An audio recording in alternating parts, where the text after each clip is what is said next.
আর্থিক অনিশ্চয়তা ও পর্যাপ্ত সুযোগ সুবিধার অভাব কর্মীদের কর্মদক্ষতা ও মানসিক স্বাস্থ্যের উপর নেতিবাচক প্রভাব ফেলছে। এমন তথ্য উঠে এসেছে মেটলাইফ বাংলাদেশের সাম্প্রতিক গবেষণায়।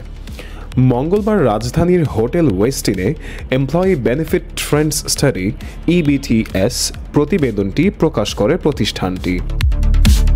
গবেষণায় দেশের তৈরি পোশাক, ব্যাংকিং, FMCG, টেলিযোগাযোগ ও NGO সহ বিভিন্ন খাতের 571 জন কর্মী এবং 142টি প্রতিষ্ঠানের মতামত নেওয়া হয়। এতে দেখা যায় 56% বেশি কর্মী আর্থিক দুশ্চিন্তাকে উৎপাদনশীলতা কমানোর কারণ হিসেবে উল্লেখ করছেন, আর 41% কর্মী মনে করেন আর্থিক চাপ মানসিক অসুস্থতার সঙ্গে সম্পৃক্ত।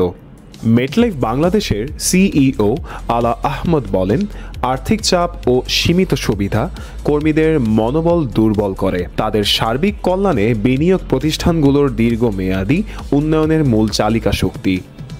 গবেষণায় আরও দেখা গেছে 72% কর্মী মনে করেন তাদের প্রতিষ্ঠান যত্নবান হলেও সহায়তা ও কল্যাণমূলক সুবিধায় ঘাটতি আছে।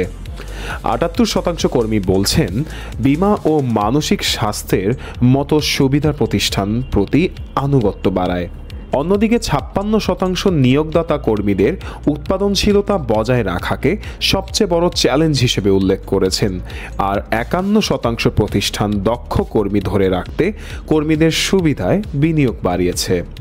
প্রতিবেদন প্রকাশে অনুষ্ঠানে প্যানেল আলোচনায় অংশ নেন CBTর নির্বাহী পরিচালক ডক্টর ফাহমিদা খাতুন, গ্রামীণফোনের CEO ইয়াসির আজমান, ব্র্যাকের নির্বাহী পরিচালক আসিফ সালেহ, স্ট্যান্ডার্ড চার্টার্ড ব্যাংকের CEO নাসের এজাজ বিজয় এবং মেটলাইফ বাংলাদেশের CEO আলা আহমদ।